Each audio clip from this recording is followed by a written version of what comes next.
These are the 3 things nobody tells you about running an agency. I thought this video would be fun to make because I've been running my own email and SMS marketing agency now. We're in its 3rd year. I've been doing email and SMS marketing for 5 years now. And these are the 3 things I wish people had told me when I started my journey as an agency owner. For context, we currently have 14 full-time staff. We're doing anywhere between 70 to 80K a month in revenue. Check out the channel. I make a bunch of videos where I actually document my journey.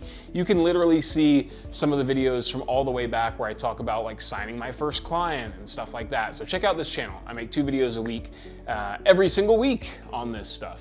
So let's kind of run through the 3 things nobody really tells you. Number 1 is that the whole 4-hour work week. This is something that I read from Tim Ferriss. The idea that you could create your own business and sit from a beach and work from anywhere and do your own thing.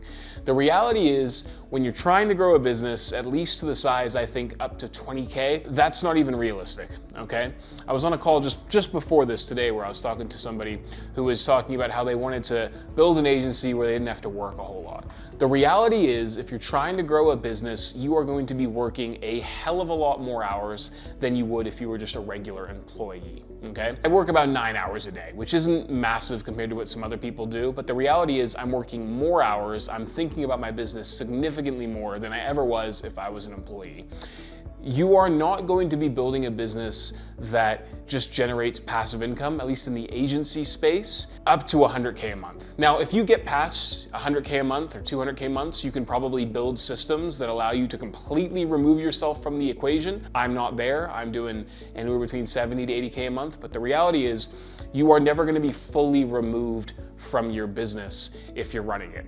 Your role will change, which will come to my second point here. Your role in the business will absolutely change, but the idea that you're going to get clients and you're going to be making 20K a month and you're never going to have to be doing anything is completely unrealistic.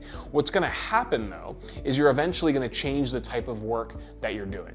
So the first point is you're not going to be making a passive income stream. That's not the reality of running at least an agency. You're always going to be somewhat involved in your business until you get to 200K and you can hire a general manager to kind of manage the business for you.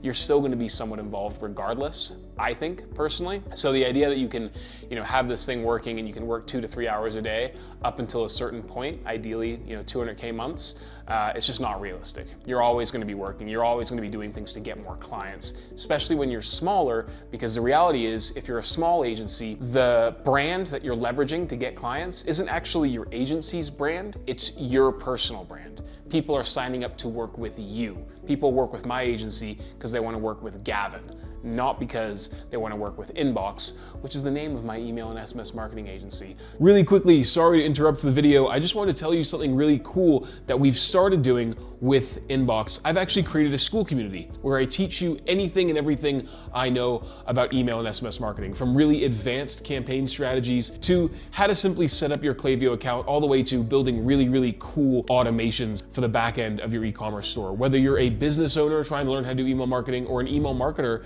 trying to learn how to become a better email marketer, there is a link in the description to this school community where I teach you everything I know.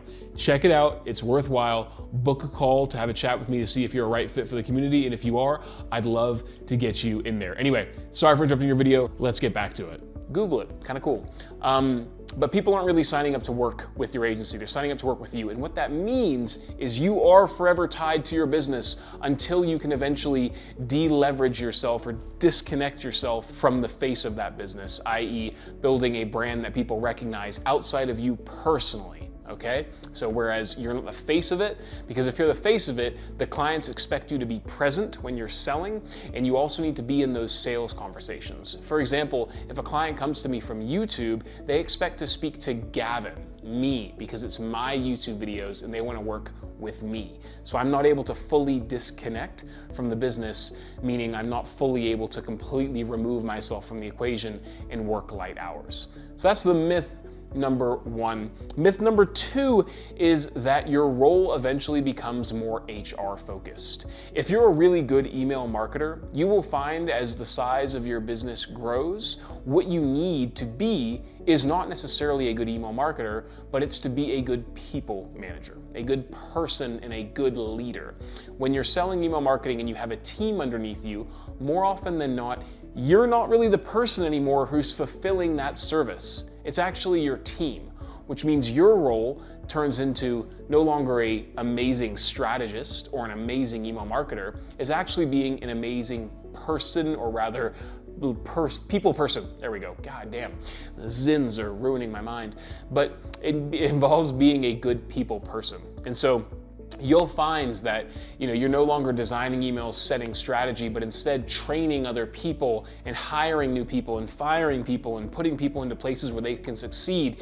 Your role changes from strategist to people person, right? And you have to become a good people leader. Now, I'm a huge advocate for starting a business for this exact reason, because you learn so much about yourself and you take a bunch of skills that you can take into your own life after the fact as well. I'll tell you what, currently managing 14 full-time employees, I have taken so many lessons from that into my own personal life in terms of conflict resolution, building people up and trying to engage in conversations in a way where you can give advice but at the same time not tear somebody down.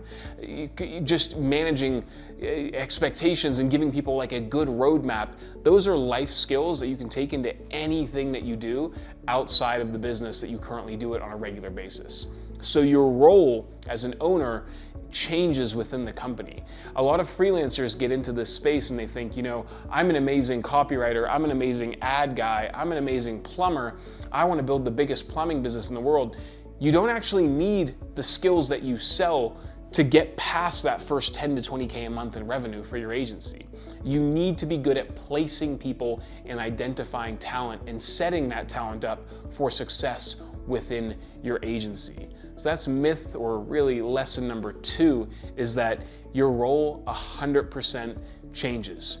Number 3, you are never fully off and you will worry about money constantly no matter how much money you make. It's a long lesson, but that's the reality of it.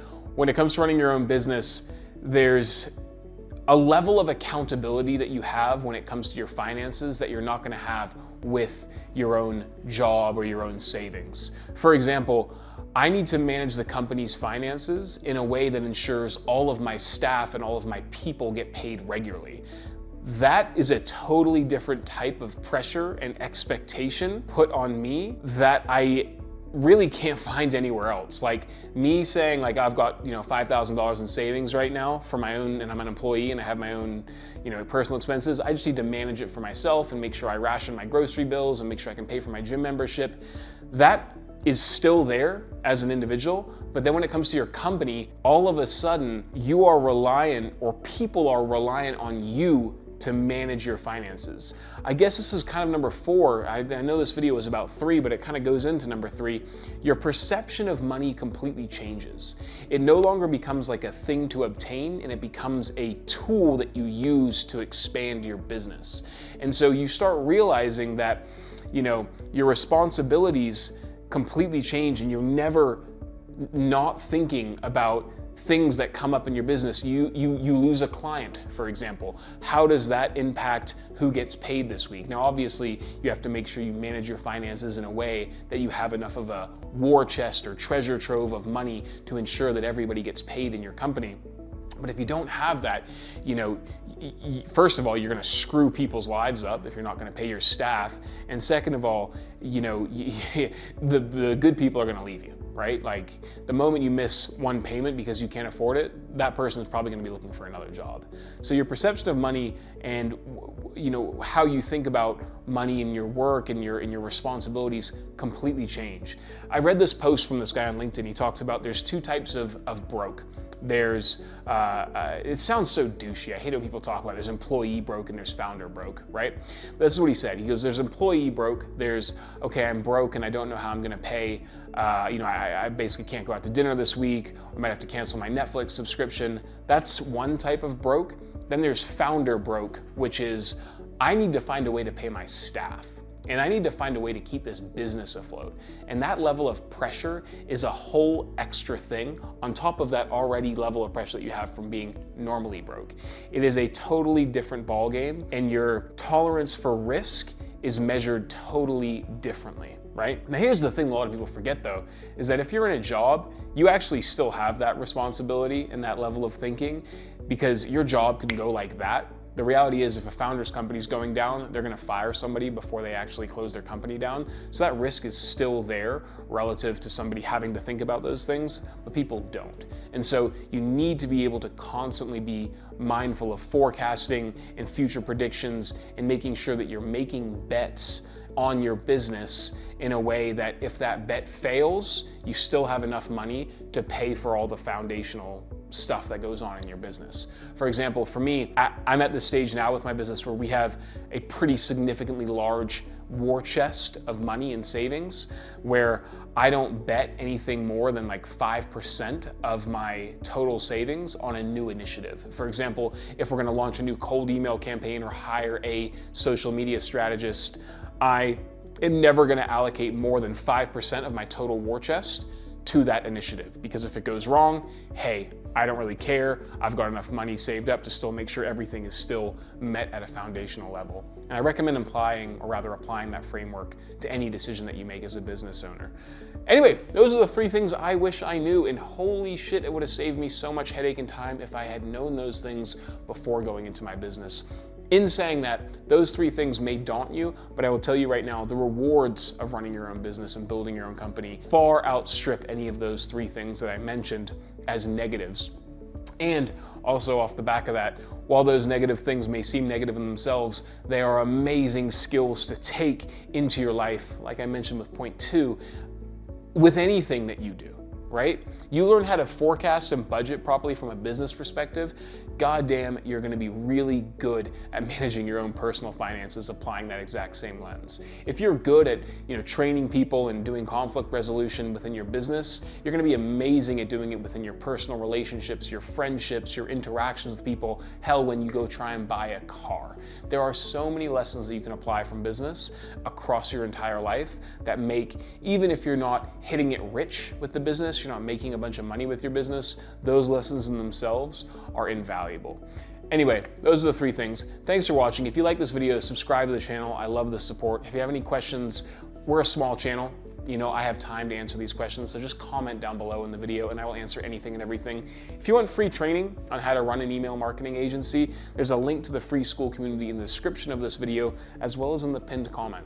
So check that out. I have 2 communities. I've got the free one where I do some pretty basic training, and then I have the paid one, which I think is the best training community out there on how to run an email and SMS marketing agency, because believe me, I've paid for a lot of them. Anyway, thanks for watching. We'll see you in the next video, 2 videos every single week.